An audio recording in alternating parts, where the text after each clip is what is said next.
பாருங்கள். தாங்கள் வரும் தென்றல் காற்றை மறைக்கிறீர்கள். ஆதலால் தங்கள் குதிரையை ஓரமாக கொண்டு செல்லுங்கள்.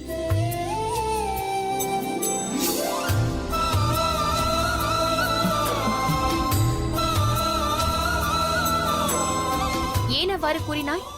ஏனென்றால் ஒருவருடைய கண்கள் தங்களை தேடிக்கொண்டே இருக்கிறது. அதனால் தான் உதவி செய்யலாமே என்று யோசித்தேன். எனது சகோதரிக்காக நான் இதை கூட செய்ய மாட்டேனா?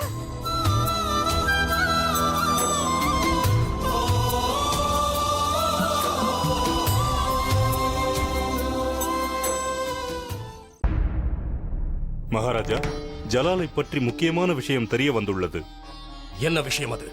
அவர் மாறுவேடம் போடுவதில் வல்லவராம். முக்கியமான திட்டங்களை பயன்படுத்துவாராம். எப்படிப்பட்ட திட்டம்? எந்த ஒரு ராஜ்யத்தின் மீதும் போர் தொடுப்பதற்கு முன் மாறுவேடத்தில் அங்கு செல்வாராம். அதன் மூலம் அங்கிருக்கும் கோட்டையை பற்றியும் சேனை பலங்களை பற்றிய விவரங்களையும் அறிவாராம். எந்த வேஷத்தையும் போடுவதில் தேர்ச்சி பெற்றவராம். ஒரு வியாபாரியைப் போல், விவசாயியைப் போல், பிரஜையைப் போல். இதற்கு முன் ஜலாலுதீனை ஷான்பூரில் ஷெரீப் உத்தின் சிகரத்திற்கு அருகில் பார்த்தாராம். அதன் பிறகு வேறு எவரும் பார்க்கவில்லையாம்.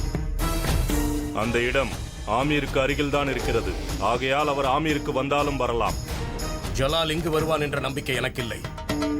அப்படியே வந்தாலும் நமது சேனையின் கண்களில் இருந்து அவனால் தப்ப இயலாது.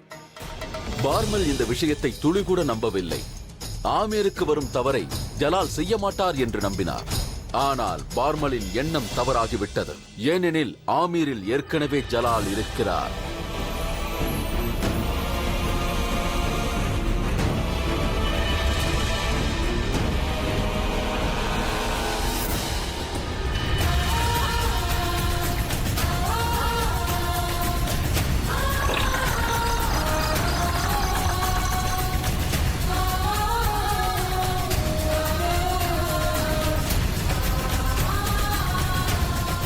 நில்லுங்கள். பல்லக்கை அங்கே வையுங்கள்.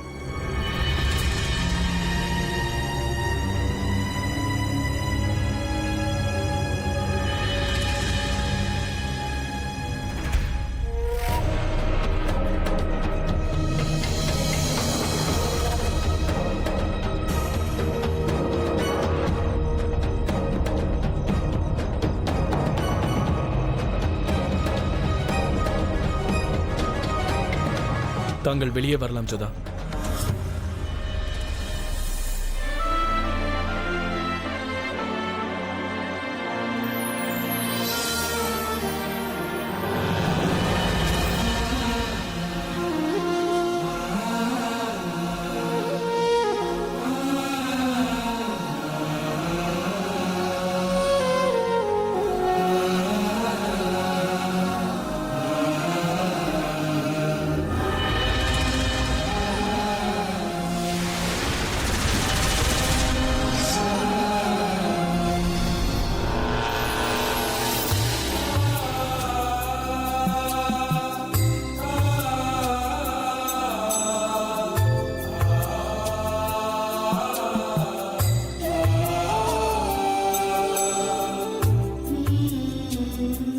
தங்களிடம் ஒரு விஷயம் கேட்கலாமா? கேளுங்கள். தங்கள் வயதில் இருக்கும் பெண்கள் விழா நேரங்களில் புது ஆடைகள், புது நகைகள் இவைகள் தான் வேண்டும் என்பார்கள். தாங்கள் ஜலாலின் தலை வேண்டும் என்றீர்கள். ஏன் அவ்வாறு? ஏனென்றால் நான் ஆமீரின் ராஜகுமாரி. என் பிரஜைகளை காப்பது என்னுடைய கடமையில் ஒன்றாகும். அந்த ஜலாலுதீன் எல்லையை மீறி தாக்குதல் நடத்தினான். பெண்களையும் குழந்தைகளையும் அவன் கொடுமைப்படுத்துகின்றான். நம் தெய்வங்களையும் அவன் அவமானப்படுத்துகிறான். அவன் பெயரை சொன்னால் என் நா கூசுகிறது. அந்த அளவிற்கு நான் ஜலாலுதீன் முகமதை வெறுக்கின்றேன். அதனால்தான் அவனுடைய தலை, அவனுடைய ஆட்சி, அவனுடைய அகங்காரத்தை ராஜபுத்திரர்கள் அடக்க வேண்டும். அதுதான் என்னுடைய ஆசை.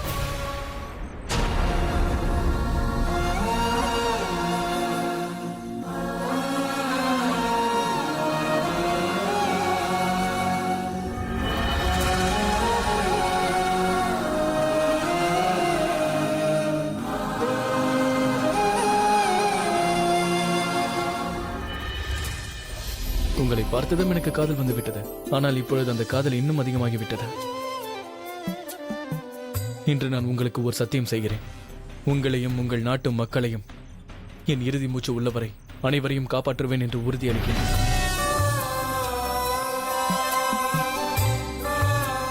தாங்களுக்கு எப்பொழுதெல்லாம் வெறுப்பு அதிகமாகின்றதோ அப்பொழுது என்னை நினைத்துக் கொள்ளுங்கள். உங்கள் மனம் சாந்தி அடையும்.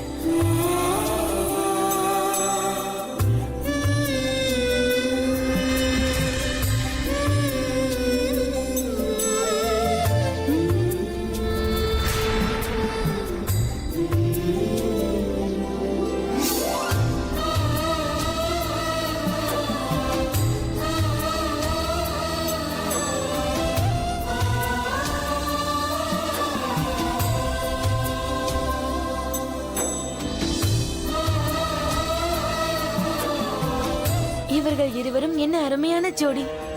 ஜலாலின் தலையை இந்த ராஜா நிச்சயமாக கொண்டு வருவார். ஏனென்றால் தன் வருங்கால மனைவிக்கு வாக்கு கொடுத்திருக்கிறார் அல்லவா? சரியாக சொன்னாய். ஆமீருக்கு வந்தவுடன் அந்த முகலாயனின் ஒற்றனை பிடித்தார் அல்லவா? ஜலாலின் தலை விரைவிலேயே உருண்டோடிவிடும். அது இருக்கட்டும், அந்த ஒற்றனை இங்குதானே அடைத்து வைத்திருக்கிறார்கள். ஆம், அந்த கைதியை அங்குதான் வைத்துள்ளார்கள்.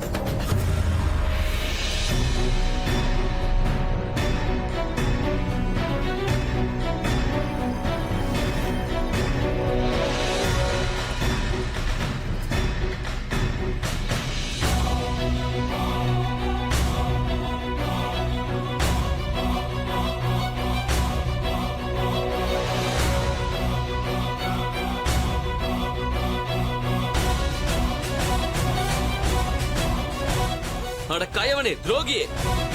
இவனை ஏன் உயிரோடு வைத்துள்ளீர்கள்? எனக்கு வரும் கோபத்திற்கு இவன் தலையை வெட்ட வேண்டும் போல் இருக்கிறது. தாங்கள் எதற்காக கோபப்படுகிறீர்கள்? கொன்று விட்டால் வலி ஒரு தடவைதான், அதன் பின் மரணம். ஆனால் இவ்வாறு செய்தால் வாழ்க்கை முழுவதும் சிறையில் கடந்து சித்திரவதை அனுபவிக்க வேண்டும். தவறு. நிச்சயமாக என் ஷாஹன்ஷா இங்கு வந்து என்னை அழைத்துச் சென்று விடுவார். வாயை மூடு துரோகியே!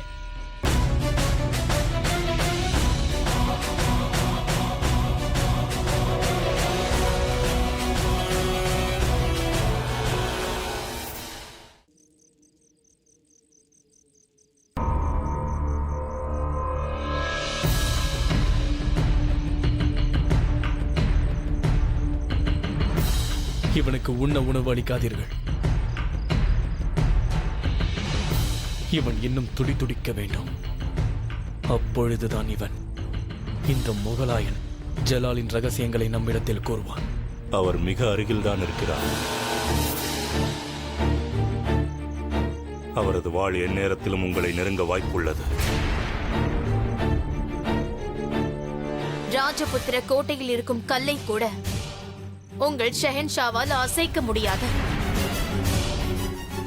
அவன் ஒரு கொடுமைக்காரன். கோபம் வந்தால் அவன் பிரஜைகளின் கை கால்களையே வெட்டி விடுவானாம். பெண்களை மதிக்க கூட அவனுக்கு தெரியாது.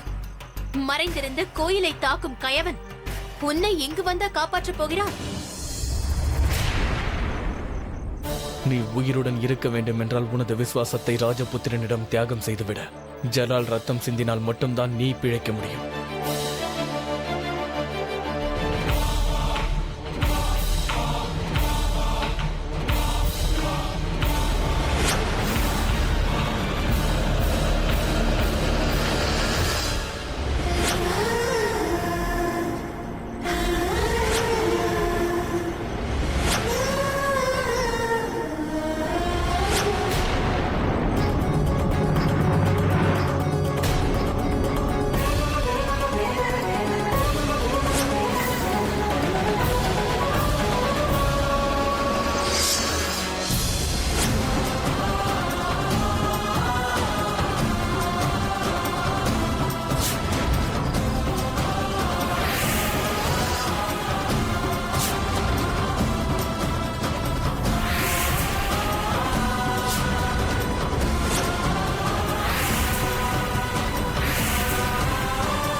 பூஜை செய்யும் போது குளித்தருகில் என்ன செய்து கொண்டிருந்தாய்?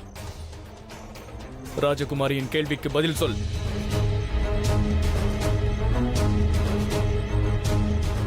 என்னை போன்றவர்கள் அங்கு வருவதற்கு அனுமதி இல்லை என்று எனக்கு தெரியும்.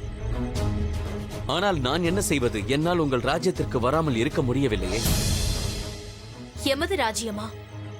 நீ எங்கிருந்து வருகிறாய்?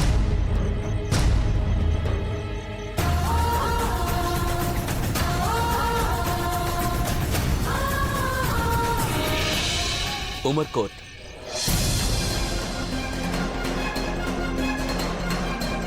நீ ராஜபுத்திர சேனையை சார்ந்தவன் என்பதை நிரூபி.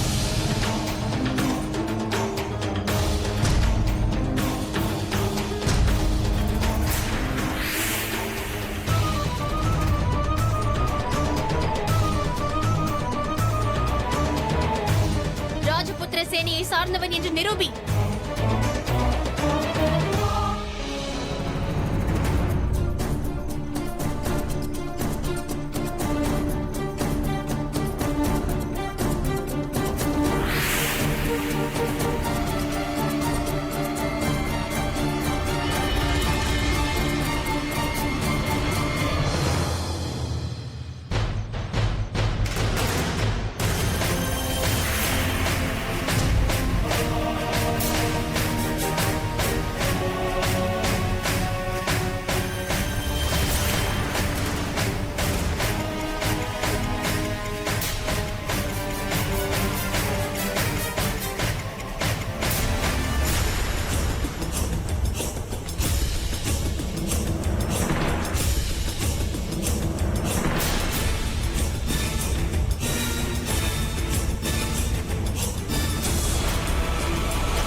சரி, சந்தேகம் வந்தது. அதை தீர்த்துக் கொண்டேன். முகலாயர்கள் எங்கு நுழைவார்கள் என்று சொல்ல முடியவில்லை. இங்கு நிலைமை சந்தேகத்திற்கிடமாகத்தான் உள்ளது. காற்றில் எவ்வளவு விஷம் பரவி இருக்கிறது என்றால் அதை மனிதன் சுவாசிக்கவில்லை என்றாலும் அது பரவுகிறது. ஆனால் தாங்கள் சரியாகத்தான் கூறினீர்கள்.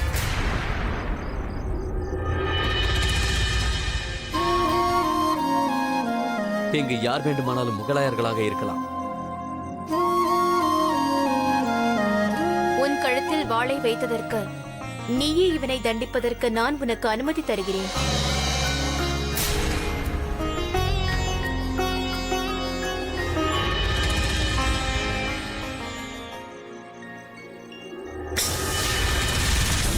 இந்த விஷயத்தை என்னிடம் கேட்டால் நானே கூறுவேன். தாங்கள் எந்த விதமான ஐயமும் வைத்துக் கொள்ள வேண்டாம் ராஜகுமாரி ஜோதா அவர்கள்.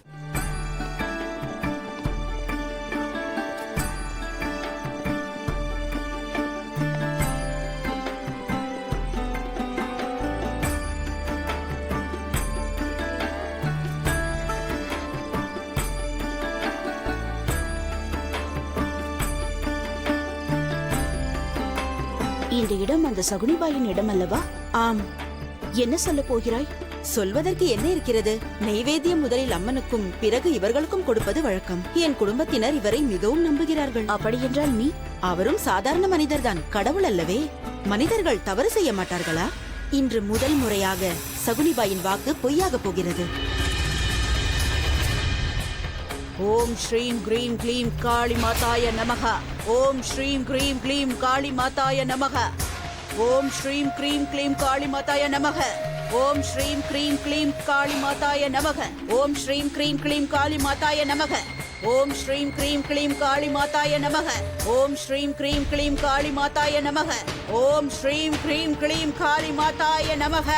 நடந்தது தங்களின் விருப்பப்படியே நடந்தது. நடக்கப் போவதும் தங்களின் விருப்பப்படியே நடக்கட்டும். எங்களை போன்றவர்களின் கண்களால் சில தூரம் மட்டுமே காண முடியும். ஆனால் தங்களால் எல்லாவற்றையும் பார்க்க முடியும். ஜோதாவின் மீது கருணை காட்டு. ஓம் ஸ்ரீம் கிரீம் க்ளீம் காளி மாதாய நமக. ஓம் சகுனிபாய், அங்கே பாருங்கள். இந்த நெய்வேத்தியம் அம்மனுக்காக. தங்களுக்கும் நெய்வேத்தியம் இருக்கிறது. ராஜகுமாரி ஜோதாவின் திருமணம் ராஜா சூரியபான் சிங்குடன் நடக்க உள்ளது.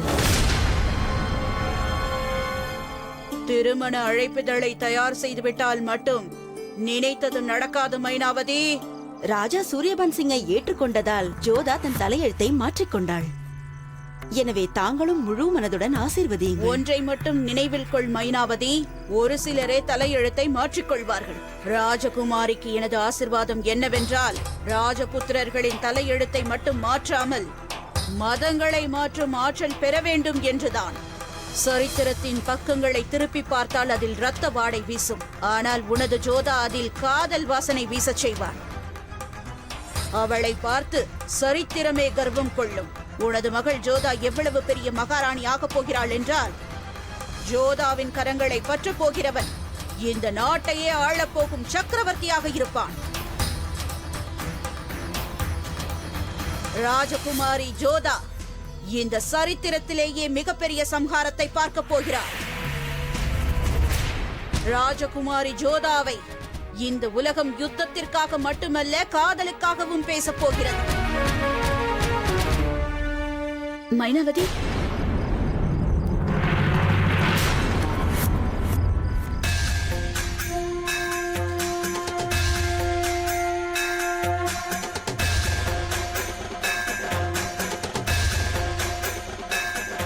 எனது கணிப்பு என்றுமே பொய்க்காது மைனாவதி, பொய்க்காது. ஜோதாவின் கதை ஒரு விடுகதை போன்றது. கூடிய சீக்கிரமே அதற்கு விடை கிடைக்கும். கான்பூரின் ராஜா சூரியபான் சிங், கான்பூரின் ராஜா சூரியபான் சிங்.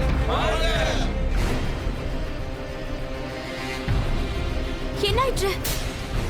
இந்த சேவகனின் மரணம் ஆபத்து அருகில் உள்ளதை காட்டுகிறது. தாங்கள் உடனடியாக கோட்டைக்கு சென்று விடுங்கள். எதிரி மாறுவேடத்தில் நம்மிடத்திலேயே இருக்கிறான்.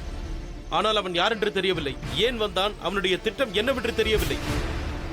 அந்த முகலாயனை காப்பாற்ற வந்திருப்பானோ?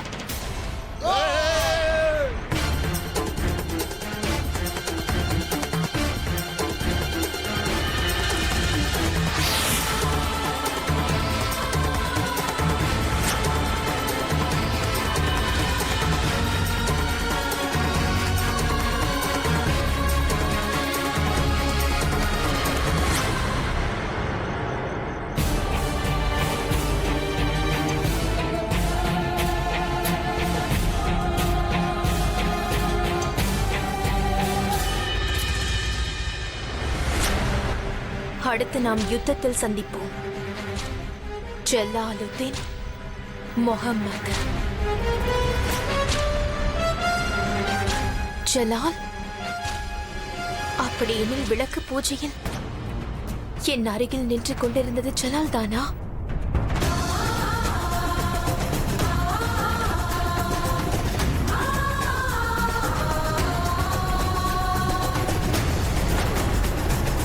நான் கழுத்தில் வாளை வைத்தது அந்த ஜலாலுதீன் மீதா? உமர்கோட்,